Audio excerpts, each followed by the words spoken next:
What was the hardest and scariest thing that you went through during your time on the show?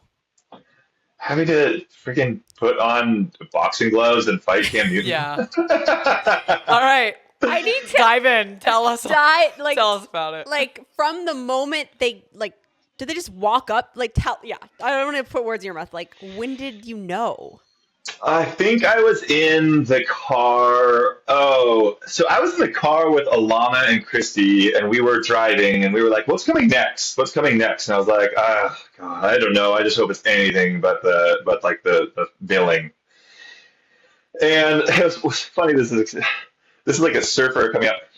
Christy was having a lot of trouble clearing the water from her ears, so I was just like giving her like the straighten out your ear canal, like give it some shakes, like Yeah. doing the whole thing. And then Alana comes through with like the, oh, is that not working? Oh, here, let me do this thing. She'd probably not want me to share this.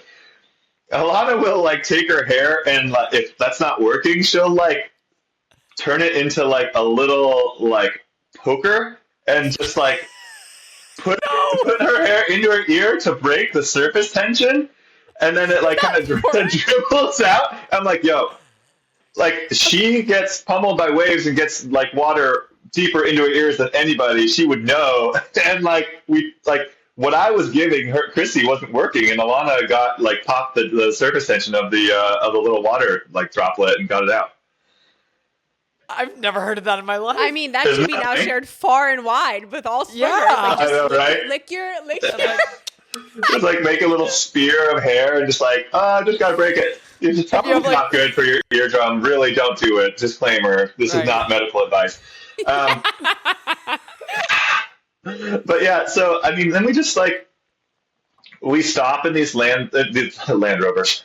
These are not the Land Rover of 2025. These are like the old school Land Rovers with like a bench seat in the back, and we have these massive packs that don't even really have anything in it except like actual sandbags and like fluff. They just are supposed to be like 30 pounds or whatever. So they're huge. And yeah, we're like, there's a lot of big people and we're stuffed in the back of these Land Rovers. And then we stop and they yell at us to get out and hurry up, and we gotta like run everywhere. And we run up to our little platform. I mean, it's so funny, it's so comical to think about it now, but like you are just so freaking scared of getting in trouble. And then like talking about like what we were talking about before with the team, like you don't want to be the person that messes everybody up. Like if you're the person that's in the back and they're telling us to run, they're gonna be like, oh, number one, you did up for everybody. Everybody, like you're gonna pay for that, and then everyone has to suffer for it. Um, but then they take us to this field, and then I kind of see what's going on, and then they give us a spiel, and then you just know. And it was another experience. Now, kind of like reliving it in my head a little bit. It was another experience that was really eye opening psychologically. Once again, in the same way, because we had to watch these people that we were just, and it was probably like mild, at that point, it was like mild levels of trauma. But we were just going through mild levels of trauma with these people. We were sleeping in the same, like, the accommodations with them. We were using the same wooden toilets with them. We were creating this bond, and the bond is very real. And then you have to fight them.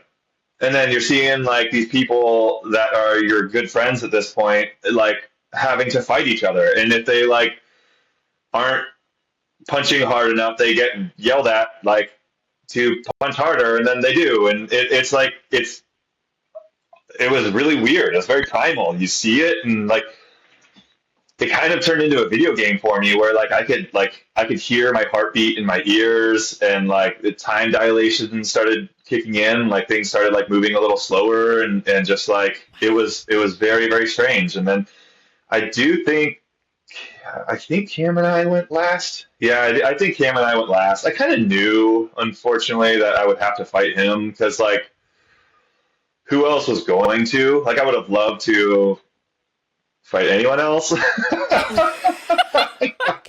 Anybody?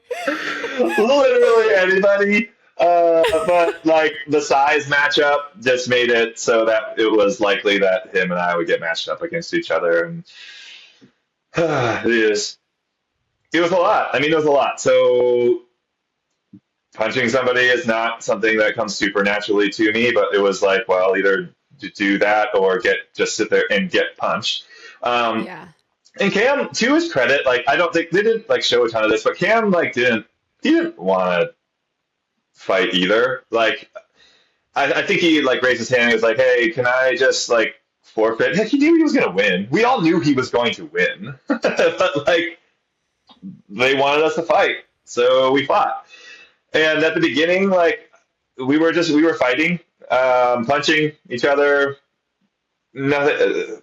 And then I think I hit him, and then this like flip kind of switch, the switch kind of flipped, and then like obviously the guy is a physical specimen, knows how to use his physicality through his sport, and yeah, he switched on then, and that's that's when like I got knocked to the ground, and then eventually got punched in the face.